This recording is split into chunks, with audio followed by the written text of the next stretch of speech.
الحمد لله رب العالمين والصلاة والسلام على سيد الأنبياء والمرسلين أما بعد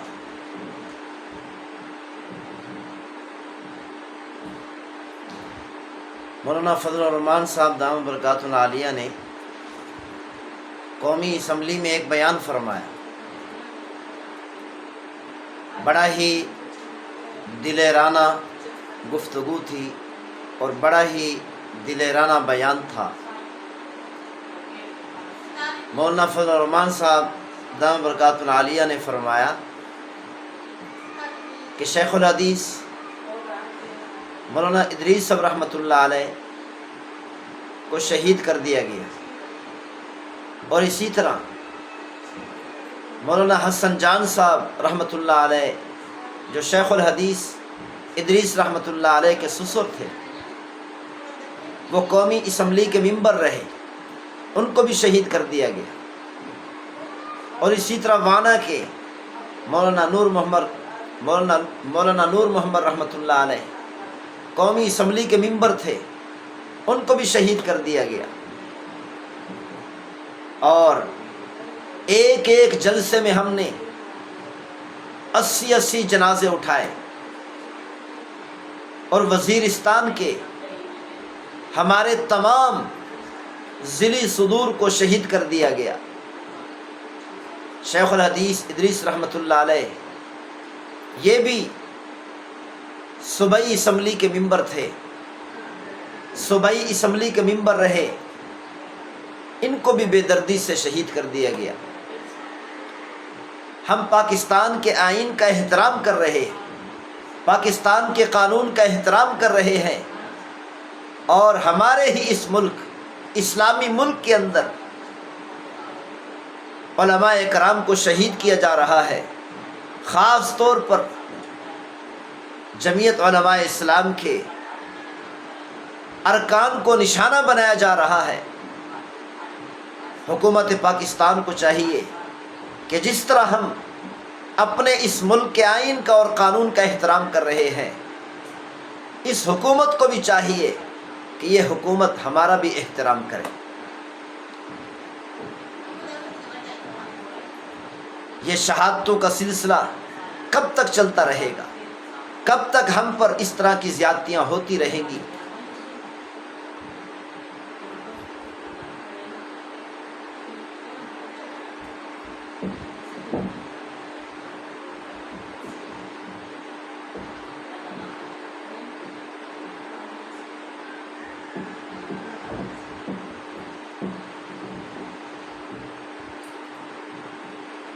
اور اسی طرح انڈیا پاکستان کی جنگ ہوئی،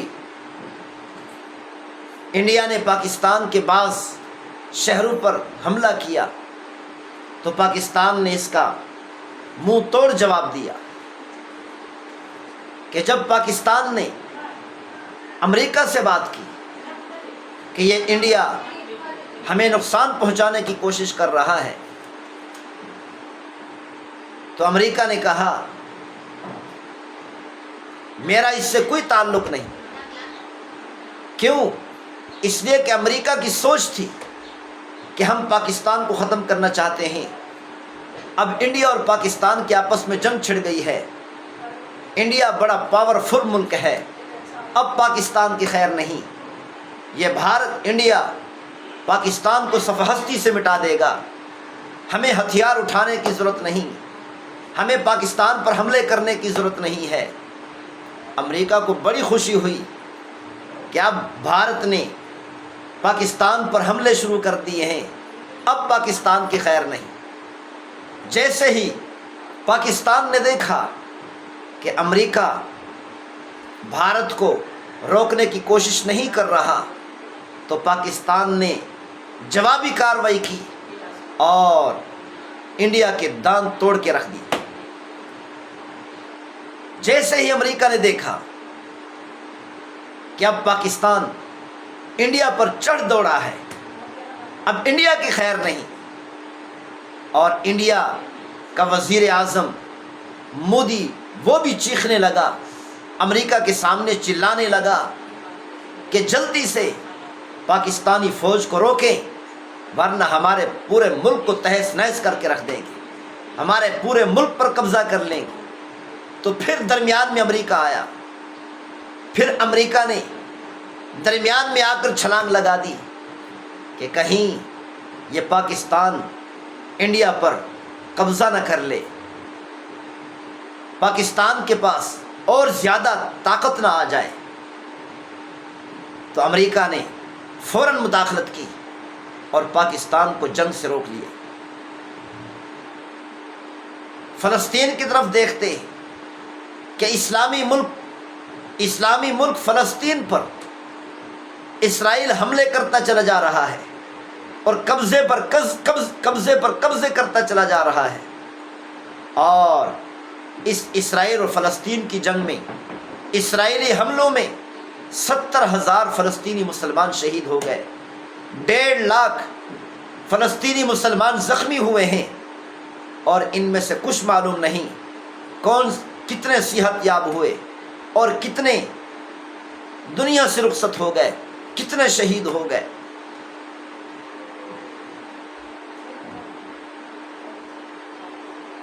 اس کے باوجود ساری دنیا جانتی ہے، پورا یورپ جانتا ہے کہ اسرائیل فلسطینی مسلمانوں پر، فلسطینی عوام پر ظلم و ستم ڈھا رہا ہے، فلسطین پر ناحق قبضہ کرتا چلا جا رہا ہے۔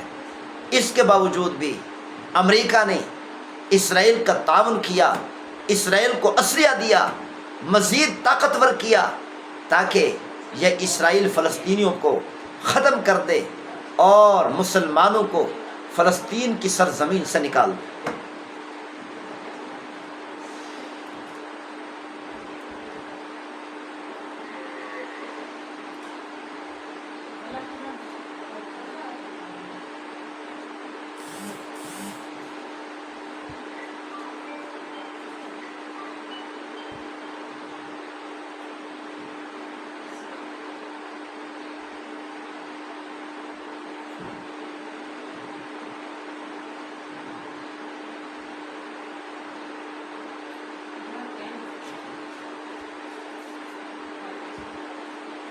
شیخ ادریس صاحب رحمۃ اللہ علیہ کو شہید کیا گیا۔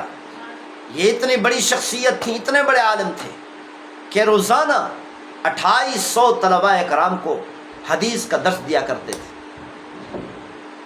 ایسی شخصیتیں ہر روز پیدا نہیں ہوتی، بڑی قسمت سے پیدا ہوتی ہیں۔ مولانا فضل الرحمان صاحب دامت برکاتہ العالیہ نے قومی اسمبلی کے اندر کھڑے ہو کر بیان کرتے ہوئے فرمایا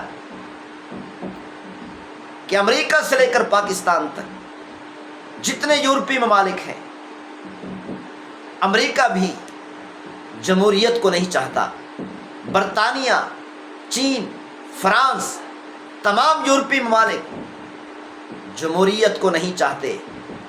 پاکستان کو بھی چاہیے کہ یہ دیکھیں کہ پوری دنیا جمہوریت کو نہیں چاہتی۔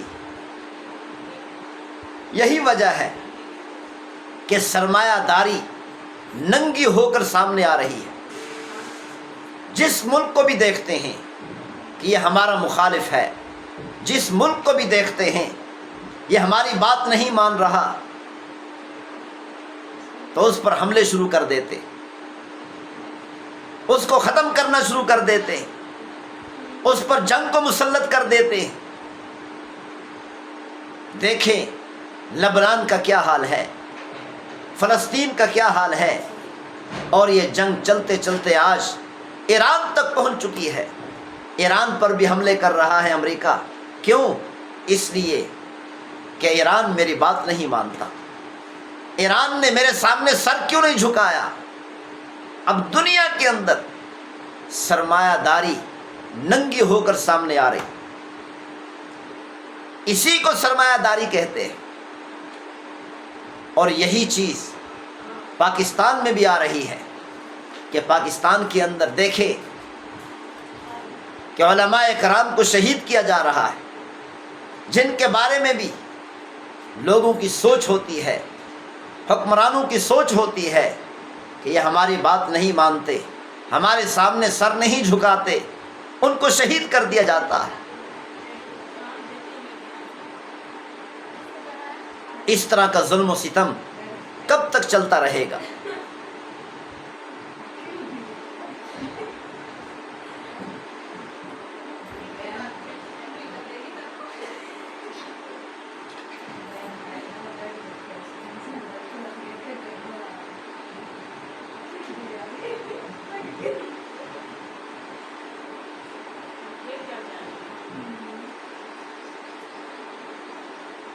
پاکستانی حکمرانوں کو دیکھنا چاہیے کہ پاکستان کی قومی اسمبلی میں جو آئین پاس ہوتے ہیں، کیا اس آئین کا احترام کیا جاتا ہے؟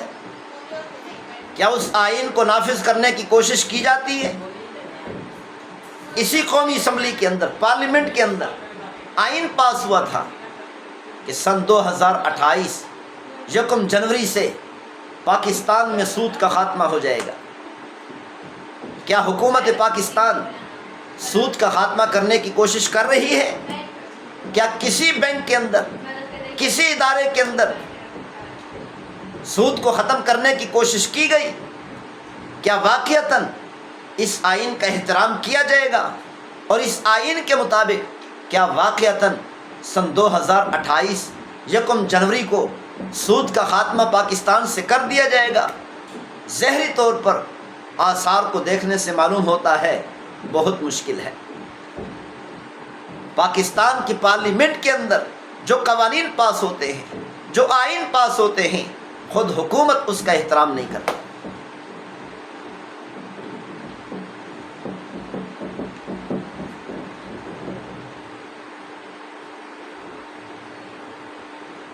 ملک پاکستان کے اندر یہ کوشش کی جا رہی ہے کہ جتنے حکومتی ادارے ہیں، سرکاری ادارے ہیں، ان اداروں کو پرائیویٹ کر دیا جائے، لیکن یہ مدارس، یہ ایسے پرائیویٹ ادارے ہیں کہ حکومت ان پر قبضہ کرنا چاہتی۔ یہ مدارس اس پاکستان کے اندر پاکستان کی کتنی غریب عوام کو علم دے رہی ہے اور علوم مہیا کر رہی ہے۔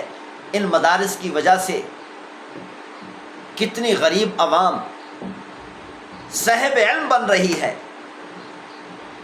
لیکن اس کے باوجود بھی حکومت پاکستان ان پرائیویٹ اداروں پر یعنی مدارس پر قبضہ کرنا چاہتی ہے۔ آخر اس کی وجہ کیا؟ مولانا فضل الرحمان صاحب دامت برکاتہ العالیہ نے فرمایا، یہ ایسا کبھی نہیں ہو سکتا، ہم سامنے کھڑے ہیں حکومت پاکستان کے، ایسا ہم کبھی نہیں ہونے دیں گے کہ حکومت پاکستان کو ہم کبھی اجازت نہیں دیں گے کہ مدارس پر قبضہ کر سکے۔ مدارس پہلے آزاد تھے اور آزاد ہیں اور آزاد رہیں گے۔ اب سوچنے کی بات یہ ہے کہ مولانا فضل الرحمان صاحب دامت برکاتہ العالیہ نے بڑی دلیری کے ساتھ ان ظالم حکمرانوں کے سامنے پارلیمنٹ کے اندر، قومی اسمبلی کے اندر کھڑے ہو کر دلیرانہ بیان دی۔ اگر ہم سوچیں، غور و فکر کریں، اگر ہم جہادی راستے پر چلتے، اگر ہم جہاد کے میدان میں اترتے، جہاد کے میدان میں بھی اسی طرح شہادتیں ہوتی جس طرح اب بغیر جہاد کے شہادتیں ہو رہی، لیکن اب بغیر جہاد کے، بغیر میدان جہاد کے یہ جو شہادتیں ہو رہی ہیں، اس کا ہمیں زیادہ فائدہ نہیں ہو رہا۔ شہادتیں ہونے کے باوجود بھی ہم جھولی پھیلا کر کھڑے ہیں، ہم ہاتھ پھیلا کر کھڑے ہیں کہ ہمیں انصاف دیا جائے۔ ان شہید کرنے والے علماء کرام کو، عام مسلمانوں کو کہ ایک ایک جلسے سے 80 جنازے اٹھائے، پھر بھی ہم بھیک مانگ رہے ہیں، دونوں ہاتھ پھیلا کر کھڑے ہیں کہ ہمیں انصاف دیا جائے۔ کاش کہ ہم میدان جہاد میں ہوتے، کاش یہ شہادتیں میدان جہاد میں ہوتی تو آج ہم جھولی پھیلا کر کھڑے نہ ہوتے، ہاتھ پھیلا کر کھڑے نہ ہوتے۔ آج ہم سینہ تان کر بات کرتے اور سارے حکمران، سارے لوگ، سارے ممالک ہمارے سامنے سر جھکاتے، سر جھکا کر کھڑے ہوتے اور ہماری ہر بات کو تسلیم کرتے۔ اسلام نے ہمیں جھولی پھیلا کر مانگنے کا طریقہ نہیں سکھایا۔ پیغمبر صلی اللہ علیہ وسلم نے، صحابہ اکرام رضوان اللہ علیہ مجمعین نے، پوری اسلامی تاریخ نے ہمیں ہاتھ پھیلا کر مانگنے کا طریقہ نہیں سکھایا، بھیک مانگنے کا طریقہ نہیں سکھایا، بلکہ ہمیں یہ سکھایا ہے کہ کیسے دنیا پر حکمرانی کرنی ہے۔ یہ سکھایا ہے اگر تمہارے کسی عام مسلمان کو بھی شہید کر دیا جاتا ہے تو اس کا ہم بدلہ کیسے لیں اور اس کے خون کو ریگا نہ جانے دیں اور اس کے خون کا بدلہ ہم کیسے لیں۔ اسلام نے ہمیں یہ سکھایا ہے۔ اس وقت تک ہماری نیند ہم پر حرام ہے، ہمارا چین اور سکون ہم پر حرام ہے، جب تک ہم ایک عام مسلمان کے خون کا بدلہ نہ لے سکیں۔ لیکن افسوس، آج پوری امت مسلمہ غفلت کی نیند میں سو رہی ہے۔ ہمارے قیمتی علماء اکرام کا سرمایہ، علوم کا سرمایہ، مدارس کا سرمایہ، امت مسلمہ کا سرمایہ ہمارے آنکھوں کے سامنے ختم ہوتا چلا جا رہا ہے اور سڑکوں پر ان کا بے دردی سے خون بہایا جا رہا ہے۔ ہم میں اتنی بھی ہمت نہیں ہم غفلت کی نیند سے کھڑے ہوں، غفلت کی نیند سے بیدار ہو کر ہم ان کا مقابلہ کریں، ہم اصلی مجرمین کو تلاش کریں، تلاش کر کے ایسا منصوبہ بنائیں کہ اصلی مجرمین کے گھر کو آگ لگا دیں۔ ہم مسلمان علماء کرام اور طلباء کرام سمیت جب ہمیں غصہ چڑھتا ہے ہم کیا کرتے ہیں؟ اپنے ہی ملک پاکستان میں مظاہرے شروع کر دیتے۔ کیا اسلام نے ہمیں مظاہرے کرنے کا طریقہ سکھایا؟ کیا صحابہ اکرام نے کبھی مظاہرے کے ذریعے سے جنگ جیتی ہے؟ پوری امت مسلمہ کی تاریخ اٹھا کر دیکھیں، 1400 سالہ تاریخ ہمیں بتاتی ہے کہ کبھی مسلمانوں نے مظاہرے کے ذریعہ سے، چیخ و پکار کرنے کے ذریعہ سے، رونے دھونے کے ذریعہ سے جنگ نہیں جیتی، اپنے دشمن پر غالب نہیں آئے۔ جب بھی غالب آئے ہیں منصوبوں کے ذریعہ سے آئے ہیں، جب بھی غلبہ حاصل کیا ہے جہاد کے ذریعہ سے کیا ہے۔ ایک واحد راستہ ہے اسلام نے جو ہمیں دیا ہے، جہاد کا راستہ۔ ہمیں چاہیے کہ اس راستے پر عمل کریں اور ایسے منصوبے بنائیں، اپنے ملک پاکستان کو محفوظ بنائیں، اپنے ملک پاکستان کے اندر کوئی مظاہرے نہ کریں، کسی قسم کی آگ نہ لگائیں، کسی کو نقصان نہ پہنچائیں، کسی کو قتل نہ کریں، کسی کو ختم کرنے کی کوشش نہ کریں۔ اپنے ملک پاکستان میں کسی کو قتل کرنا، کسی کے خلاف کرنا، کسی کے خلاف کارروائی کرنا ایسے ہے جیسے اپنے ہی گھر کو آگ لگانا ہے۔ کوئی دانا انسان اپنے گھر کو آگ نہیں لگائے گا۔ جو ہمارے علماء کرام کو شہید کر رہے ہیں وہ پاکستان میں نہیں ہے۔ اگر پاکستان میں ان کے گھر ہیں وہ عارضی ہیں، اگر ہم ان کے عارضی گھروں کو آگ لگائیں گے تو فائدہ نہیں ہوگا۔ ان کے اصلی گھروں کو تلاش کریں، اصلی گھر دیکھیں کون سے ممالک میں ہیں، کون سے ممالک ہمارے علوم کا سرمایہ چھیننا چاہتے ہیں، کون سے ممالک ہمارے اس قدر دشمن بن چکے ہیں، ہمارے اکابرین علماء کرام کو بے دردی سے شہید کر رہے ہیں۔ ہمیں یہ دیکھنا چاہیے، ایسے منصوبے بنانے چاہیے کہ ہمارا ملک پاکستان بھی محفوظ ہو جائے، امت مسلمہ بھی محفوظ ہو جائے، پاکستانی مسلمان بھی محفوظ ہو جائیں اور علماء کرام کی جانیں بھی محفوظ ہو جائیں، ان کی عزتیں بھی محفوظ ہو جائیں، ان کے اموال بھی محفوظ ہو جائیں اور ان کے گھر بھی محفوظ ہو جائیں، اور اصل مجرمین کے گھروں کو آگ بھی لگا دیں، اصل مجرمین کے سروں کو تن سے جدا بھی کر دیں۔ یہ ہے اصل منصوبے، یہ ہیں علماء کرام کے منصوبے، یہ ہوتے ہیں مسلمانوں کے منصوبے۔ یہ کام مسلم حکمرانوں کا نہیں ہے۔ آج کل کے جو مسلمان حکمران ہیں یہ جاہل ہیں، ان کو کچھ علم نہیں اسلام کا، اسلامی احکامات کیا ہیں۔ یہ منصوبے بنائیں گے تو علماء کرام بنائیں گے، یہ منصوبے بنائیں گے تو علماء کرام کھڑے ہوں گے، میدان جہاد میں آئیں گے۔ اور آج ہم یہ سوچ کر بیٹھے ہیں کہ مسلمانوں کے حکمران جو جاہل ہیں، اسلامی احکامات سے ناواقف ہے، اسلام کو ذرہ برابر بھی نہیں جانتے، جو نماز پڑھنے کو تیار نہیں ہے، بتاؤ وہ میدان جہاد میں کیسے اترے؟ ان کو تو موت نظر آئے گی۔ یہ کام علماء کرام کا ہے۔ پیغمبر صلی اللہ علیہ وسلم کے زمانے سے لے کر آج تک مسلمانوں کی تاریخ اٹھا کر دیکھیں، جب بھی علماء کرام نے جہاد کا علم بلند کیا ہے، دنیا پر غالب آئے ہیں، دنیا پر حکمرانی کی ہے۔ علماء کرام کا کام صرف مدارس کی چار دیواری میں بیٹھنا نہیں ہے، مدارس کی چار دیواری تک اپنے آپ کو محدود کرنا نہیں ہے۔ اب تو علماء کرام کو جاگنا چاہیے، مفتیان کرام کو جاگنا چاہیے، اور ایسے منصوبے بنا کر میدان جہاد میں اترنا چاہیے کہ ہمارا دشمن صفحہ ہستی سے مٹ جائے۔ اللہ تعالی ہم سب کو عمل کرنے کی توفیق نصیب فرمائے۔ وما توفیقی الا باللہ۔ السلام علیکم ورحمۃ اللہ وبرکاتہ۔